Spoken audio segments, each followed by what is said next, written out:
Mobil angkutan ayam terbalik karena menghindari tabrakan dengan motor. Satgas Pangan Polres Lampung Utara sita minyak goreng kemasan ilegal.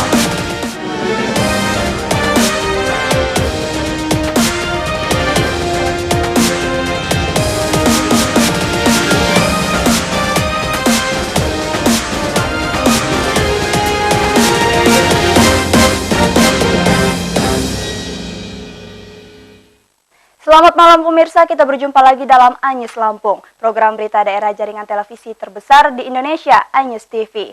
Malam ini kami akan menyajikan informasi menarik tentang berbagai peristiwa serta dinamika pembangunan di Lampung. Kecelakaan mobil angkutan di turunan curam Lembah Hijau Tanjung Karang Barat menjadi sajian utama hari ini. Kendaraan dan muatan rusak parah karena terbalik menghindari tabrakan dengan sepeda motor.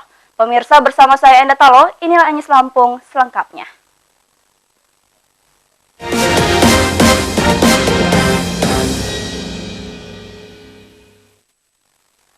Sebuah mobil pickup bermuatan ayam terbalik di turunan curam Jalan Raden Imba Kusuma Ratu, kawasan Tanjung Karang Barat, Bandar Lampung. Kendaraan mengalami kerusakan parah gara-gara menghindari tabrakan dengan pemotor ugal-ugalan.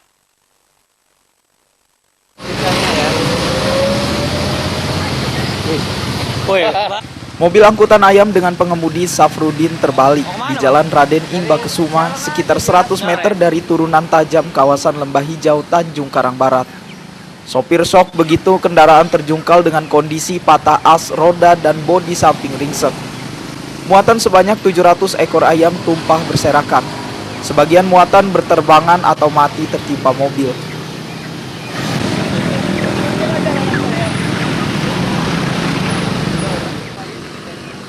Mobil pickup melaju kencang dari Kemiling menuju Teluk Betung Utara.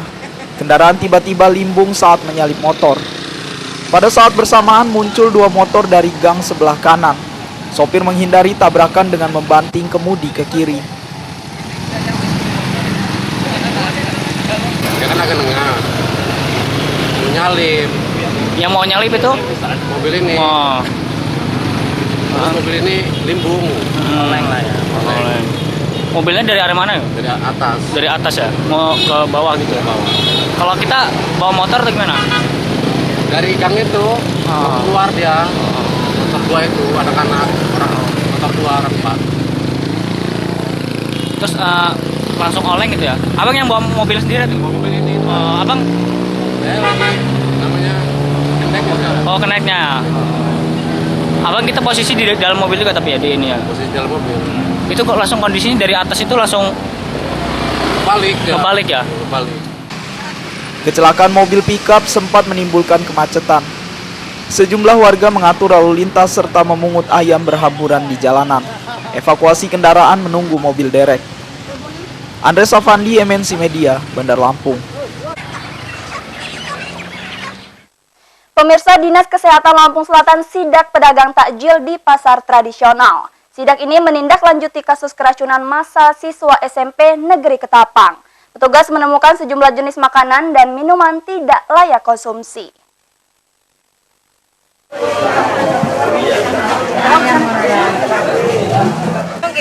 Dinas Kesehatan Lampung Selatan inspeksi mendadak sidak pedagang takjil Pasar Sri Pendowo. Petugas mencari makanan dan minuman pemicu keracunan massal siswa SMP Negeri Ketapang. Korban dilarikan ke puskesmas dan rumah sakit setelah mengonsumsi takjil. Ini nanti kalau nggak habis ini dibawa pulang. Banyak pedagang menjual takjil berbahan cincau, kolang-kaling, dan rumput laut sembarangan. Bahan minuman dijual tanpa kemasan. Dagangan ini juga tidak layak konsumsi karena kotor dan basi.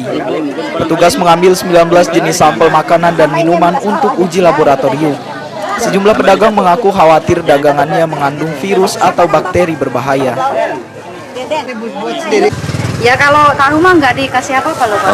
Nggak dikasih bahan pengawet, cuma tupak aja. Tapi takut ya kalau punya ibu nanti kena itu. Ya ada rasa takut ada, cuman kan kalau saya kan nggak pakai apa-apa, nggak ada dikasih pengawet. Jadi yakin punya ibu aman. Yakin lah. Gitu, Makanannya yang terduga kuat sih mungkin kita dari cincaunya, terus bakso sama sosis dan ayam potong mungkin Pak. Temen kan namanya udah diolah, cuman kalau yang langsung diproduksi itu mungkin beberapa kejadian kayaknya cincaunya kemungkinan cincau terduga kuat. Sebanyak 59 siswa SMP Ketapang keracunan setelah mengonsumsi cendol, cincau, bakso, dan ayam. Dinas Kesehatan Lampung Selatan belum menyimpulkan jenis makanan atau minuman pemicu keracunan karena masih menunggu uji laboratorium. Heri Fulistiawan, MNC Media, Lampung Selatan. Pemirsa, Satgas Pangan Polresta Lampung Utara menyita minyak goreng kemasan merek Candi Mas di Pasar Sentral Kota Bumi.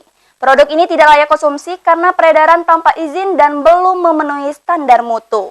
Minyak ini telah beredar 2 bulan terakhir.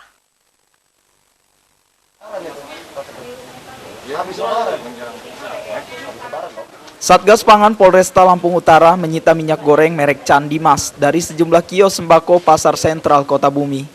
Produk ini terdiri kemasan 1 dan 2 liter. Pedagang mengakui minyak goreng Candi Mas baru beredar 2 bulan.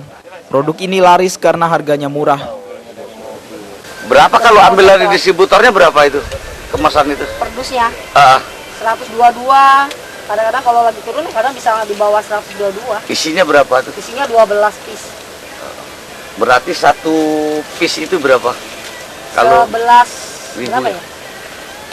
Bagi aja deh 12. 10 160 perak. Oh ya. Banyak juga nggak yang cari itu? Banyak. Masyarakat banyak ke sana. Banyak.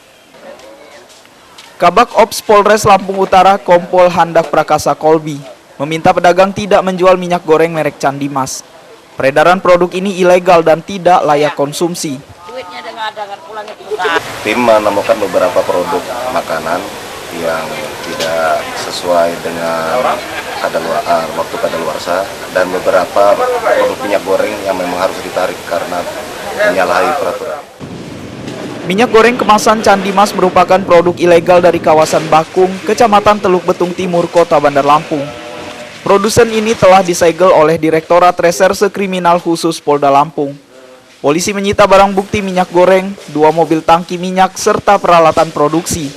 Pemilik gudang berinisial IB menjadi tersangka. Haryadi HK, MNC Media, Lampung Utara. Polres Lampung Utara menggerebek gudang beras Bulog di Desa Mulangmaya, Jalan Lintas Tengah, Sumatera. Petugas menyita sampel rastra dan memeriksa 3 staf karena dugaan pengoplosan beras tidak layak konsumsi. Dugaan peredaran beras oplos ini dibantah oleh Bulog.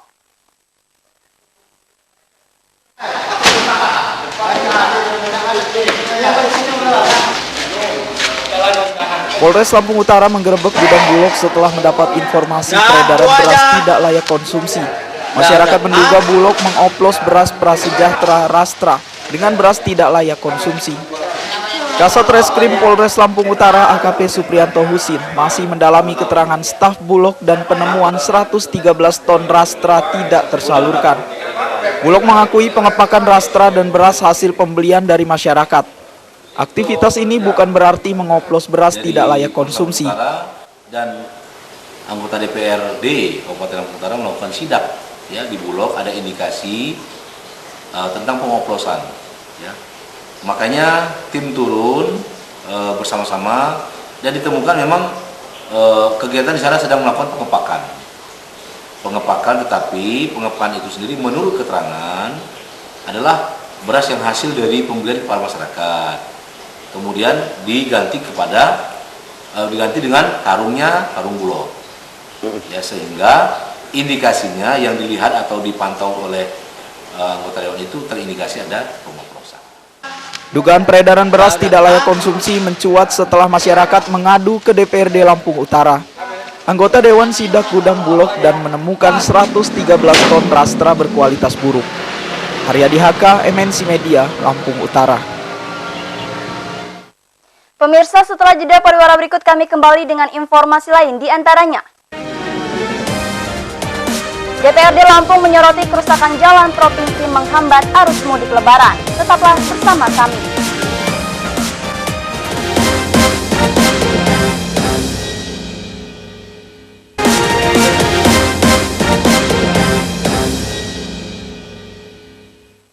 Terima kasih Anda masih bersama kami pemirsa. Komisi 4 DPRD Lampung mencatat kerusakan jalan provinsi mencapai 40%.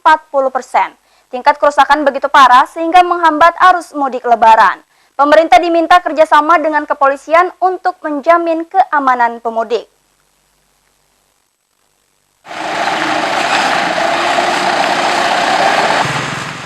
Lampung memiliki infrastruktur jalan provinsi sepanjang 1.700 km.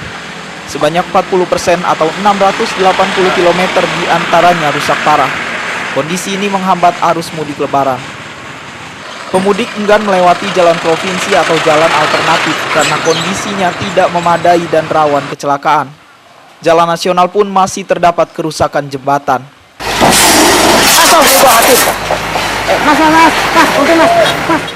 Anggota Komisi 4 DPRD Lampung Watoni Nurdin meminta Dinas Pekerjaan Umum mempercepat perbaikan jalan menjelang arus mudik lebaran. Jika target tidak tercapai, pemerintah sebaiknya koordinasi dengan kepolisian untuk menjamin keamanan pemudik.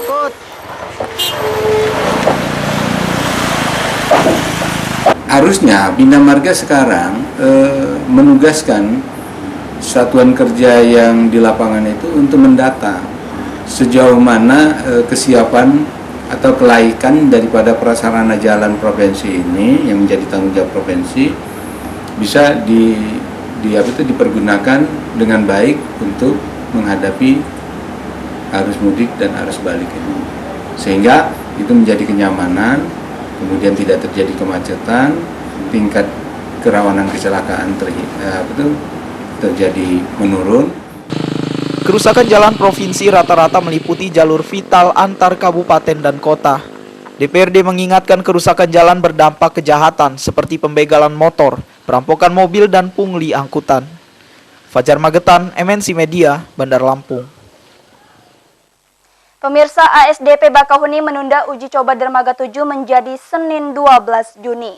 Rencana operasi mulai hari ini gagal karena terkendala tiang pancang di area sandar kapal. ASDP berharap dermaga baru bisa fungsional untuk memperlancar arus mudik lebaran.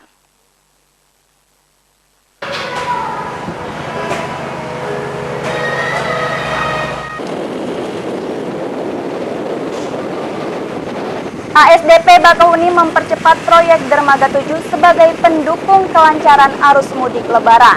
Pengerjaan dermaga lembur sampai tengah malam dengan target fungsional sebelum puncak arus mudik. ASDP Bakahuni bahkan merencanakan uji coba operasi pada hari ini. Jadwal ini tertunda sampai Senin 12 Juni karena area sandar kapal masih tertanam 18 tiang pancang. Peralatan proyek ini menghalangi bongkar muat kapal. Dermaga baru membutuhkan uji coba untuk mengukur kelayakan operasi. ASDP Bakahuni ingin memastikan sarana penyeberangan berfungsi sesuai standar keselamatan. Operasi dermaga 7 dapat memperlancar arus mudik hingga arus balik lebaran. Kepala Cabang ASDP Bakahuni Edi Hermawan kembali berkoordinasi dengan pelaksana proyek dermaga 7. Kendala teknis diharapkan teratasi dalam 2 hari sehingga jadwal uji coba berjalan sesuai rencana. ASDP tidak akan memfungsikan dermaga baru jika standar kelayakan belum teruji.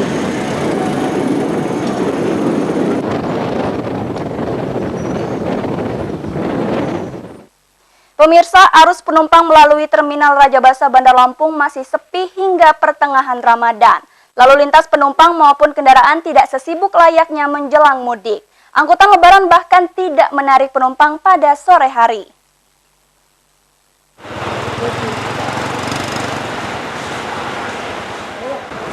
Angkutan lebaran di Terminal Raja Basa Bandar Lampung menganggur akibat sepinya penumpang antar kota maupun lintas provinsi. Suasana terminal sampai pertengahan Ramadan tidak seramai layaknya menjelang puncak arus mudik. Petugas loket maupun sopir rata-rata mengeluhkan sepinya penumpang.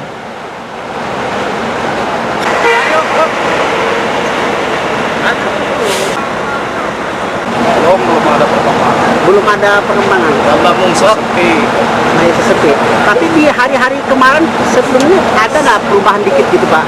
Rumah. Sekarang masih sepi, jam 4:30 sore itu udah nggak nggak ada penumpang. Nggak ada penumpang. Jadi belum ada perubahan gitu Pak? Belum ada. Kalau hari-hari biasa sebelum bulan Ramadan ini sampai segitu juga Pak? Enggak, kalau sebelum bulan Ramadan lumayan, Jumat, Sabtu, Minggu itu banyak penumpangnya. Sejumlah bis antar kota dalam provinsi hilir mudik keluar areal terminal, namun kembali masuk tanpa penumpang. Awak kendaraan cuma ngobrol menghabiskan waktu menunggu penumpang. Ruslan AS, MNC Media, Bandar Lampung. Pemirsa, setelah pesan-pesan berikut ini kami kembali dengan informasi lain, di antaranya harga daging di pasar tradisional Lampung Timur makin mahal. Ikuti informasinya sesaat lagi.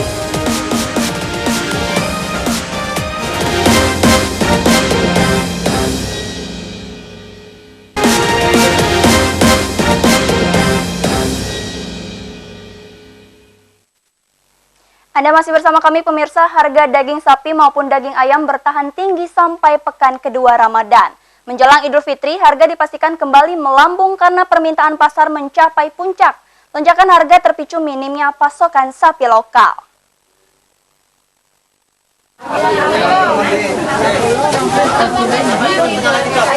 Harga daging di pasar tradisional Lampung Timur masih mahal. Daging ayam bertahan Rp35.000. Daging sapi berkisar Rp120 hingga Rp130.000 per kilogram. Sementara ayam kampung naik rata-rata Rp20.000 per kilogram. Transaksi daging sampai pekan kedua Ramadan relatif turun dibandingkan tahun lalu. Pedagang memastikan harga daging kembali melambung saat permintaan mencapai puncak sekitar 2 hari menjelang Idul Fitri. Ya naik dari 33 sekarang 35. Cuma naik 2.000 ya per kilonya. Permintaan banyak nggak masyarakat ini? Ya alhamdulillah banyak sih. Banyak ya. Dari pasokan dari peternak banyak. Banyak juga. Harga daging sapi berpeluang melonjak lagi. Lonjakan ini terpicu minimnya pasokan sapi lokal. Penjualan daging saat ini mengandalkan stok sapi impor hasil penggemukan. Daging sapi impor kurang diminati konsumen Lampung. Nggak tentu. 120, 110 sebelumnya ya betul. Karena ini banyak permintaan sapi berkurang. Iya. Iya betul. Ini nggak mungkin akan bisa naik. Insya Allah jangan dinaikkan kalau bisa. Kesian juga kalau masyarakat. Pedagang rugi. Gimana? Ya kalau ya kalahnya sama ya kita kan banyak karyawan gitu. Lampung memiliki stok sapi cukup banyak, sehingga pasar tidak akan kekurangan pasokan daging. Pasokan menjelang Lebaran sedikit berkurang karena sebagian peternak sapi libur panjang. Supriyono, MNC Media, Lampung Timur. Pemirsa, DPW Kartini Perindo Lampung menyantuni anak yatim panti asuhan Putri Aziza di Kelurahan Sukamaju, Kecamatan Teluk Betung Timur, Kota Bandar Lampung. Bakti sosial menjadi agenda rutin selama Ramadan. Kegiatan ini menunjukkan kepedulian Kartini Perindo kepada sesama.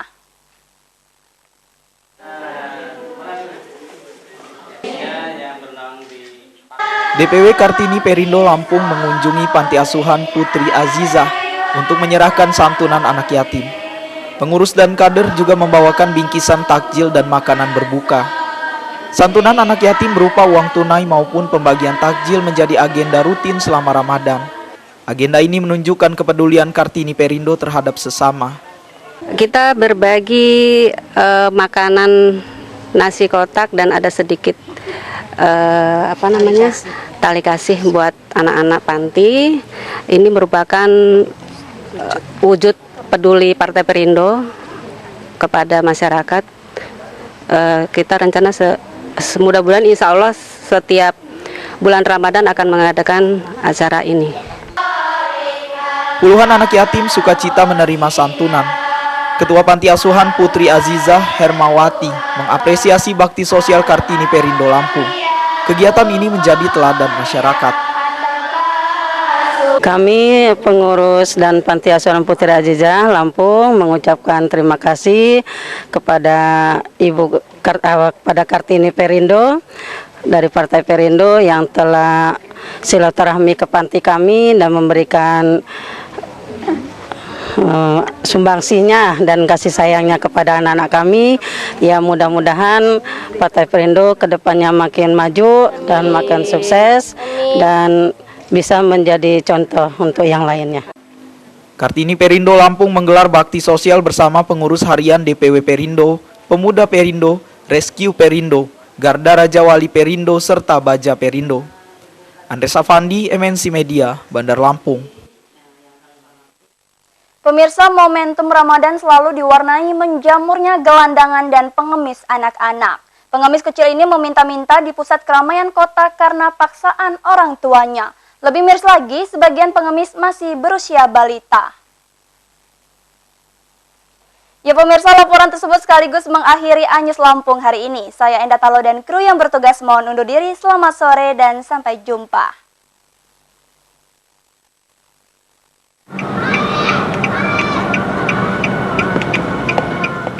Gelandangan dan pengemis biasa meminta sedekah di seputaran pasar, pusat perbelanjaan, dan kawasan lampu merah.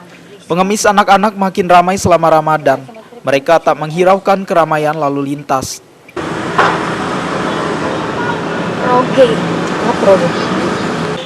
Tak sedikit balita mengemis karena paksaan.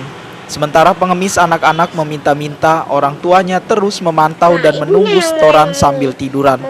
Orang tua mengajak anak mengemis dengan dalih mencari rezeki.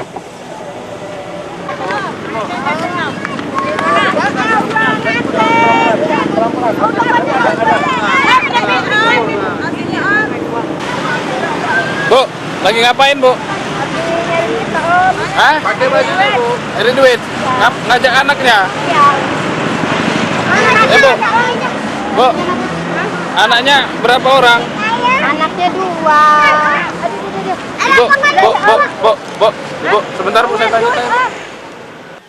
Dinas Sosial Kota Bandar Lampung belum menertibkan anak jalanan dan pengemis, meskipun jumlahnya meningkat selama Ramadan. Keberadaan pengemis anak-anak bahkan mengganggu arus lalu lintas.